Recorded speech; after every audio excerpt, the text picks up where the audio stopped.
post ni Jay Solsa sa kanyang Facebook account. Gusto kong bigyan ng komentaryo. Sa May 7, 2024, ibalandra nyo ang iyong mga bagong bili nating Coast Guard boat dyan malapit sa sumadsad na BRP Sierra Madre sa may Ayungin o Second Tomas Shoal para makanyo na naman tayo ng China at magngangawa at iiyak na naman yung mga bantay dagat natin. O, yan ha, sabi ni Jason sa yan. Alam mo, hindi ko lang kasi maintindihan. Parang nangaasar tayo eh. Dikit tayo ng dikit. Ang laki-laki ng dagat. Bakit dikit tayo ng dikit sa mga barko ng China? Ay, wala eh. Malakas masyado.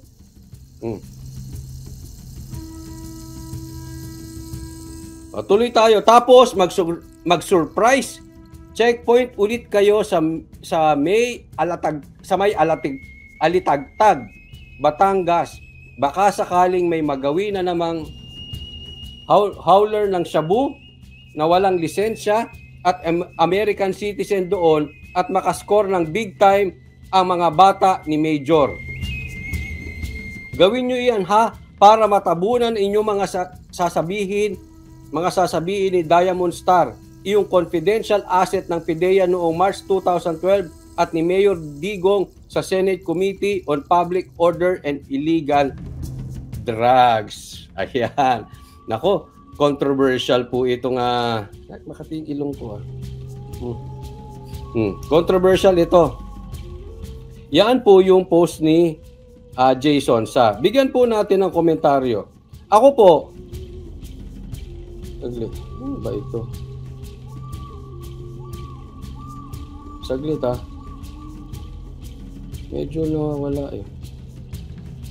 Kung ako po tatanungin ninyo, I honestly believe, abangan ninyo ito, igagaranti natin, pagdating sa May 7, kung kailan gaganapin yung pinaka-inaantay na hearing. Ito na po ang isa sa pinakamalaking hearing ng taon. Ito na po ang pinakamalaking hearing kung saan mula nang umupo si BBM. Ito po ay gaganapin sa May 7. At kung ako po ay may oras, baka pumunta rin ako mismo dyan. So kung pupunta kayo dyan, magkita-kita po tayo sa Senado. Okay? Pangalawa, may gaganaping maisug sa May 7. Ito po, tuloy-tuloy na ito. Kaya nga maraming umuugong, baka magpi-people power sa May 7. Hindi ako nagtatawag ng people power, pero yun ang umuugong na balita. Sabay maisog tsaka Senate hearing. Tapos a-attend pa si Maricel Soriano. Kinonfirm po yan mismo ni Senator Bato doon sa interview ng Banateros sa SMNI. Narinig nyo yan. Kung hindi nyo narinig, puntahan po ninyo. Binanggit mo mismo, kinonfirm ni Senator Bato, mag-a-attend po si Maricel Soriano sa Senate hearing sa May 7. Ang punto rito ni Jason sa, at ako'y sumasang-ayon sa kanya, may malaking balita na naman ang gobyerno pagdating sa May 7. Bakit? Para matabunan itong pag-uusapan sa Senado. Lalaban na naman yan eh. Baka mauwi pa sa people power yan. Tapos may maisug pa. Di ba? Sabay yan eh. Paano nila titibagin yan? Yaan na po ang napakalaking balita. Maisug. Diyan po nagbanggit ng bangag si Tatay Digong. Kaya, malamang-lamang yan. Umasa na kayo ng may malaking balita. Dahil, napapansin nyo naman, may media blackout. Tayo po ay parang dumadaan sa martial law. Para tayong dumadaan sa martial law. Tingnan ninyo. ang balita ngayon. Ang laki-laking balita nung na-postpone yung rally. Ang laki-laking balita nitong PIDEA document. And yet, anong balita?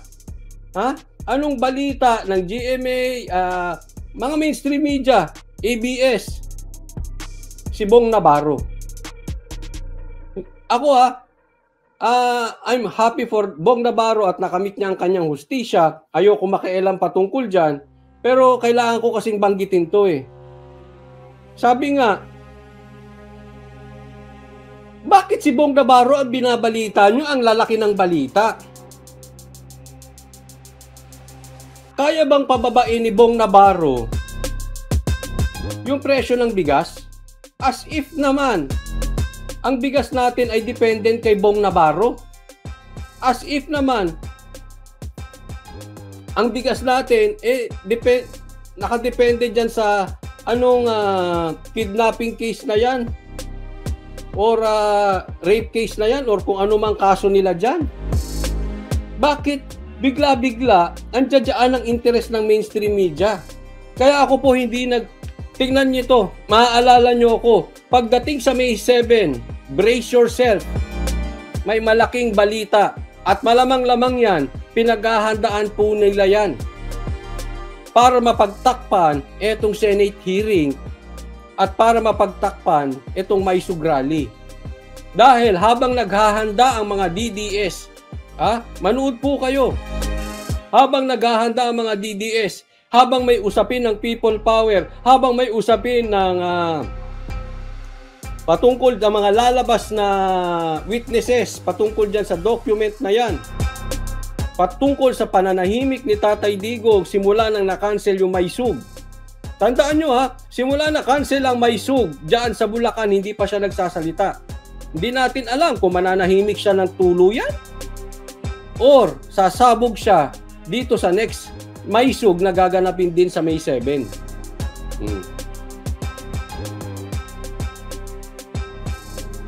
But one thing for sure, itagaan nyo sa bato, merong malaking balita sa May 7. Baka May 6 pa lang may malaki ng balita. Para meron namang ibinabalita ang mainstream media. Hindi nila sasabihin, oy, bakit kayo tahimik? Hindi, kasi meron kaming malaking balita. Alam mo ngayon, this is my opinion lang. Parang yung balita kay Bantag at Tebes ay nagamit lang din para may pagpagtakpa ng mga balita dyan. Okay, in my own opinion lang, sa aking opinion, okay, hindi po sa nagbibintang tayo, pero parang ganyan na lumalabas sa mga bagay-bagay. Instead na sinusolusyonan nila, instead na sinasagot nila ang tanong ng taong bayan, inililigaw nila, tatapunan nila ng balita, pantakip. So umasa na kayo, kaya wag niyong papansinin, isigaw ninyo, wag na kayo magtangka na magbalita ng malaki sa May 7, dahil sa May 7 ang pinakamalaking balita itong PIDEA document at ang Maisug. Yan na po yan, wag na nating iligaw. Alam mo ito, hindi sa hinuhusgahan ko si Maricel Soriano, pero kinonfirm nga ni Senator Bato na siya ay mag-a-attend sa May 7 sa Senate hearing. Ulitin ko, hindi kita hinuhusgahan. Ayaw nga kitang binabalita kasi ayaw kong nadadamay ka sa usaping politika. But since kinonfirm ka na mag-a-attend, talaga mapapag-usapan ka na. So hindi ko naman sasawsawan tong issue na to, no? Kailangan ko lang banggitin. Sa aking opinion lang naman ito palagay ko lang naman, para at least pag nagkatotoo, maalala nyo si Coach Oli. Sinabi ni Coach Oli yan. In my opinion, itatanggi ni Maricel Soriano yang dokumentong yan. Itatanggi niya ang involvement ni BBM, itatanggi niya. Siguro pwede niya pang aminin yung sa kanya pero yung sa iba hindi. Alam mo kung bakit? Ang bilis pumayag. At hindi po madaling kalabanin at sabihin mo na involved ang isang presidente. It's not easy. Lalong-lalo na pag madikit kayo at malapit na kamag-anak. Mahirap po gawin yun. So ako, susubukan ko na lang unawain kung sakali mang i-deny niya. Basta nakakaduda lang yung mabilis niyang pagpayag. Baka mamaya, instead na ang ine-expect ng taong bayan ay magbigay siya ng katotohanan, o baka ine-expect ng taong bayan ay magturo siya ng mga involved, baka siya pa ang magbigay ng kalabuan at sabihin niya, hindi totoo na kasama ko tong mga ito. Tak, tak, tak, tak. Sila ganito, sila ganito, sila ganito. Hindi totoo yan. Tapos, ang gagawin ng mga vloggers nila, sasalsalin na po yung balitang yun. Yun ang ulit papaulit-ulitin ng media. Nagigets nyo? Again, that is only my opinion. But that is a very high chance of possibility na mangyari. Para yung media ngayon may babalita. Ano ibabalita nila? Maricel Soriano itinanggi. Achuchut, achuchut, achuchut. Oh, may ganon. Napachuchut talay tayo. Di ba?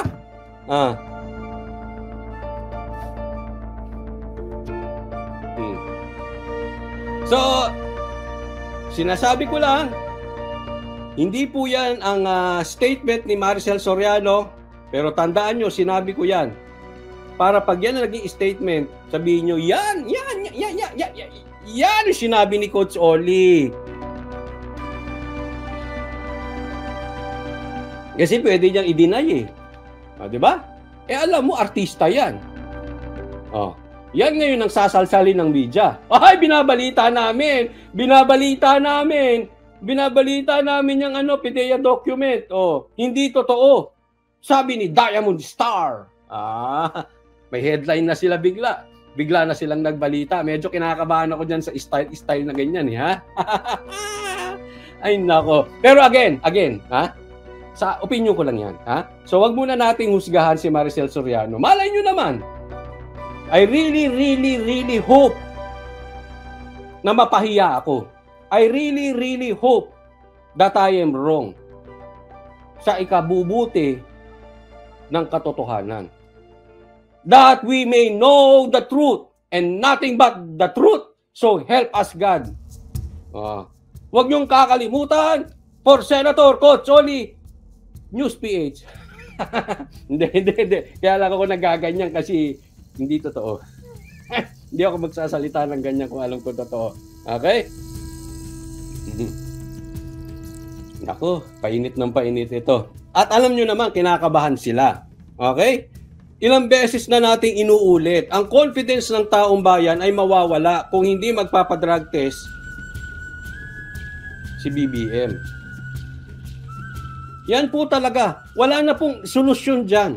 Tatak na po kasi sa utak ng tao na si Marcos, totoo man or hindi, ako naniniwala, malaki ang possibility hindi na siya gumagamit.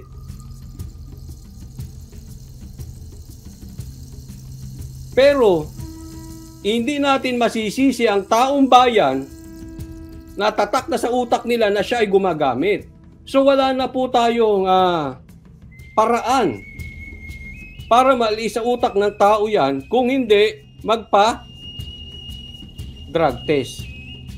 Drug test.